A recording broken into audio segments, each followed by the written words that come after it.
এজন্য বিশ্বনবী বলতেন আসাদুহুম ফি আমরিল্লাহি ওমর, আমার দ্বীনের ব্যাপারে সবচেয়ে কঠোর ওমর। বিশ্বনবী বলতেন আমার পরে কোনো নবী নাই, কোনো রাসূল নাই, তবে আমার পরে যদি কেউ নবী হতো আমার ওমর নবী হয়ে যেত। লা নবিয়্যা বা'দি ওয়ালা রাসূল, আমার পরে রাসূল নাই, কোনো নবী নাই, তবে লাউ কানা বা'দি নবিয়্যুন লাকানা ওমর।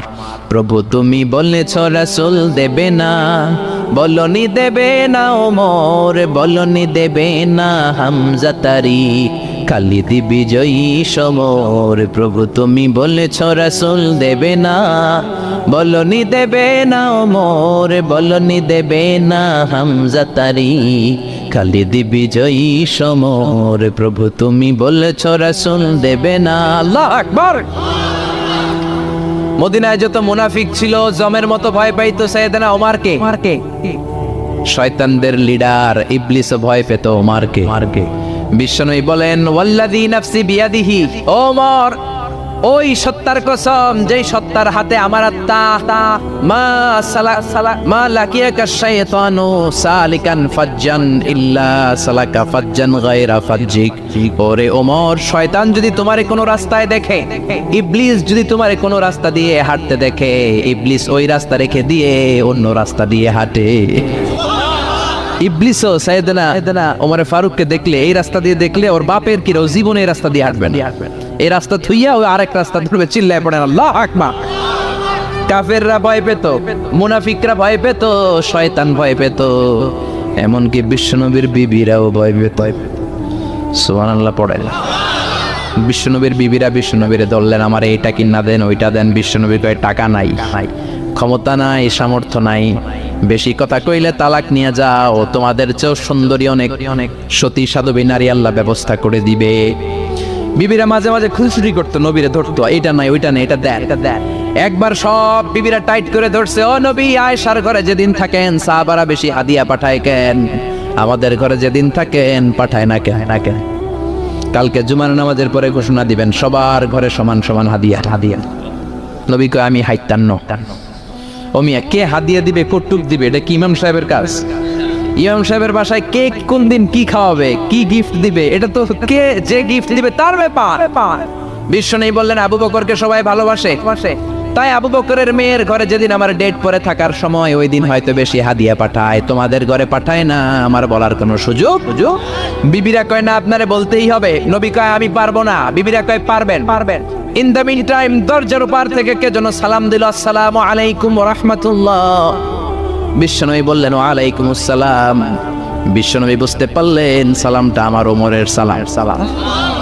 বিশ্বনবী সালামের উত্তর দিয়ে বিবিদের দিকে তাকায় দেখে একটা বিবি ওর সামনে নাই, সব উদাও, ভ্যানিশ হয়ে গেছে। ওমর সুবহানাল্লাহ পড়বেন না? এই জন্য ওমরকে শয়তানও ভয় পেত। আমাদের বাচ্চাদেরকে, আমার মেয়ে একটা মাত্র মেয়ে, খাইতে চায় না, শুধু আমার মেয়ে না, অধিকাংশ বাচ্চাদের এই অবস্থা। ওর আম্মু এদিক দিয়ে খাওয়ায়, আবার দৌড় দেয়, আবার আমি খাওয়াই, আবার কান্নাকাটি করে, বলে গল্প শোনাও, তাইলে খাবো। এখন গল্প শোনাইলেও খায় না। বর্তমান সময়ের ছেলে মেয়েগুলো এরকম, এত জ্বালাতন করে, খেতে চায় না তো বলতে হয় বাঘ আসবে, বাঘ, সিংহ আসবে, সিংহ মামা আসবে, ঘুমাও, এগুলো আমরা বলি না? বড় দোষী তো তারা কি বলেন, বাচ্চা যদি না ঘুমায়, না খাইতে চায়, এগুলোই তো বলে। বাঘ আসবে, বিড়াল আসবে। মদিনাতে ওমরে ফারুক যখন খলিফা, মদিনার কোনো বাচ্চারা যদি না খেতে চাইতো, না ঘুমাইতে চাইতো, মদিনার মায়েরা বলতো তাড়াতাড়ি ঘুমাও, ওই যে ওমর আসতেছে, ওমর। আল্লাহু আকবার। কি শাসক ছিলেন সাইয়েদনা ওমর। সবাই সমান, ওনার বিধান, ওনার রীতি সবার জন্য সমান। মদ খাওয়ার অপরাধে নিজের কলিজার টুকরা ছেলে আবু শাহমাকে 80টা বেত মেরেছে। হাদিসটা দাঈফ, তবে শিক্ষা আছে আমাদের জন্য। 80টা বেত মেরেছে। এক রাতে পাওয়া যায় বেত মেরে ছেলেটাকে আহত করে ফেলেছে, আর এক রাতে পাওয়া যায় পিটাতে ছেলেটাকে দুনিয়া থেকে শেষ করে ফেলেছে। ছেলের মুখে গন্ধ পেয়েছে। আর শরীফতা খামরান, কিরে মদ খাইছস? না বাবা, শরীফ তো নাবিজ, আমি নাবিজ খেয়েছি। নাবিজ খাওয়া যায়। নাবিজ হচ্ছে রাতের বেলা আরবরা দুধের মধ্যে শক্ত ফুরমা ছেড়ে দেয়, 1 কেজি দুধের মধ্যে 10টা শক্ত খুরমা ছেড়ে দিলে সকালবেলা দুধের কালারটা সাদা থাকে না, শক্ত খুরমার রস টেনে ওটা লাল হয়ে যায়, খেতে বড় মজা, এটাকে বলে নাবিজ। কিন্তু সকালেই খেতে হবে। ওইটারে যদি 3 দিন জমায়ে রাখেন, 4 দিন জমায়ে রাখেন, ওইটাও গাঞ্জা হয়ে যাবে, ওইটাও তারি হয়ে যায়, মদ হয়ে যায়। সাইয়েদনা ওমরের ছেলে এই কাজ করেছেন, একটু তারির স্বাদ নেয়ার জন্য 4 দিন রেখে দিয়েছে। সাইয়েদনা ওমর বললেন, কি খাইছস? কয় মদ খাই নাই। নাবিজ খাইছস? এদিকে আয়। ইফতাহ ফামাক, মুখ খোল। করার পরে মুখের সামনে নাক নিয়ে গন্ধ দেখে মদের গন্ধ, কলারটা ধরে মসজিদে নববীতে নিয়েছেন। ইন দা মিন টাইম মসজিদে নববীতে জোহরের নামাজ হয়।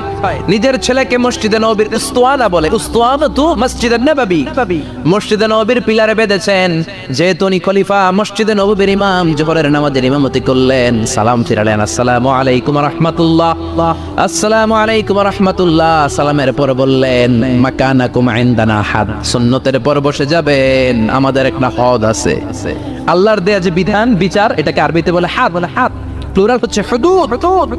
আমাদের হুদুদ আছে, মানে গুরুদণ্ড আছে, বসবেন। হাজার মানুষ সবাই ওযু করে যখন ঢুকতেছিল, দেখে আবু শামা পিলারে বাঁধা। সবাই তো আশ্চর্য, কি আজীব তামাশা, প্রেসিডেন্টের পোলা বাঁধা। নামাজের পরে বাইরে আসার পরে হাজার মানুষ তাকিয়ে আছে। কানাঘুষা শুরু হয়ে যায়। সবাই বলে, কি হয়েছে? ওমর কয়, আমার টানাটানি করা যাবে না। এই যে থামেন, এখন টানলে কি হবে আমি জানি, খুব বিশৃঙ্খলা হবে। দাঁড়ায় শুনলে ডবল সওয়াব। আমি চলে গেলে এরপর আপনারা টানাটানি করে ঢুকায়। কথা শুনতেছেন তো? মনোযোগ আছে? লোকদের মধ্যে কানাঘুষা। প্রেসিডেন্টের ছেলে, কেউ কয় ওমর মনে হয় মারবে না, যেহেতু নিজের ছেলে তো একটু ধমকি দিয়ে ছেড়ে দিয়ে।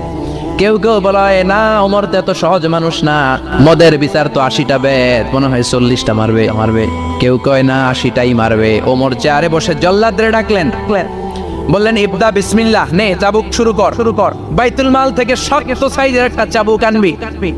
জল্লাদ চাবুক এনে দাঁড়ালেন। ওমর বললেন, ইবদা বিসমিল্লাহ, শুরু কর। জল্লাদ মারতে শুরু করেছে। ওয়াহিদ, ইতনাইন, তালাতা, 3টা মারার পরে এক থাপ্পড় মেরে জল্লাদকে 3 হাত দূরে ফেলে দিলেন। ধমক দিয়ে বললেন, তুই চাবুক মারস নাকি চাকরি বাঁচাস? আসলে জল্লাদ কিন্তু আসতে পারে নাই, দেহের যত জোর ছিল জোর দিয়ে মেরেছে, কিন্তু ওমরের পছন্দ হয় নাই। ওমর বলে, ইনদাকা তালাতা ইনদি ওয়াহিদ, তোর হিসাবে চাবুক মারা হয়েছে 3টা, আমি ওমরের হিসাবে মাইর হয়েছে একটা। চাবুক আমার হাতে দে, আমি 2 নাম্বার থেকে শুরু করি। ওমরে ফারুক 2 নাম্বার শুরু করলেন। 2, 3, এক একটা চাবুক মারে, ছুপ করে চামড়া ছিলে, রক্তগুলো মসজিদে নববীর বারান্দার পিলারের মধ্যে লাগে। ওমরের চেয়ে শক্তিশালী দ্বিতীয় কোনো পুরুষ মদিনার জমিনে ছিল নাকি? ওমরের হাতের মাইর। ছেলেটা চিৎকার দিয়ে বলে, বাবা, ও আব্বা, আর মদ খাবো না, ছেড়ে দেন, আর খাবো না। মদ তো আমি খাই নাই, আমি খেয়েছি নাবিজ। 3-4 দিন রাখার কারণে একটু মাতলামি হয়েছে আমার। আব্বা, এবারের জন্য ছেড়ে দেন, আর খাবো না। ওমরের কঠোর হৃদয়ে কোনো দয়া মায়া আসে না, মারতে লাগলেন। এবার আবু শাহামার মা, ওমরের বউ, পায়ের মধ্যে ওমরের পায়ে পড়ে ডেকে বলে, ওমর, আমার কলিজার টুকরা ছেলেটারে মারিস না। 30টা বাড়ি মারা হয়েছে, আর বাকি 50টা বাড়ির জন্য এক একটা চাবুকের বিনিময়ে আমি এক একটা উট আল্লাহর রাস্তায় সদকা করব রে ওমর। সাইয়েদনা ওমর বলে, এর নিয়ে যাও। আবু শাহামার মা উট দিয়ে আল্লাহর জাইন চাবুকের বাড়ি থেকে একটা বাড়িও কমানো যাবে না, 80টা বাড়ি দেয়া পর্যন্ত পৃথিবীর কোন শক্তি আবু শাহামারে আমার হাত থেকে ছুটাতে পারবে না। আবু শাহামার মা কাঁদতে লাগলো। ওমরের মনে দয়া মায়া হয় না। 40টা বাড়ি মারার পরে ছেলে বেহুশ, 50টা মারার পরে আবু শাহামা দুনিয়া থেকে শেষ। সবাই নিস্তব্ধ, নীরবতা, পিন ড্রপ সাইলেন্স, পিনপতন নীরবতা। রাগে তখনও গড়গড় করছে ওমা। সাইয়েদনা ওমর বললেন, গোসল দে, জানাজা দে, কবর দে। কবর দেওয়ার পরে ওই কবরের উপর 51 নাম্বার থেকে মারা শুরু করলেন। 52, 53, 60টা, 70টা, 80টা চাবুকের বাড়ি কবরের মধ্যে। বিশাল বড় বাড়ি মেরে আঘাত করে আল্লাহরে ডেকে বললেন, আল্লাহ, আমার ছেলে হওয়ার কারণে, প্রেসিডেন্টের ছেলে হওয়ার কারণে আমি পার্সিয়ালিটি করি নাই, একটা চাবুকের বাড়িও কম দেই নাই।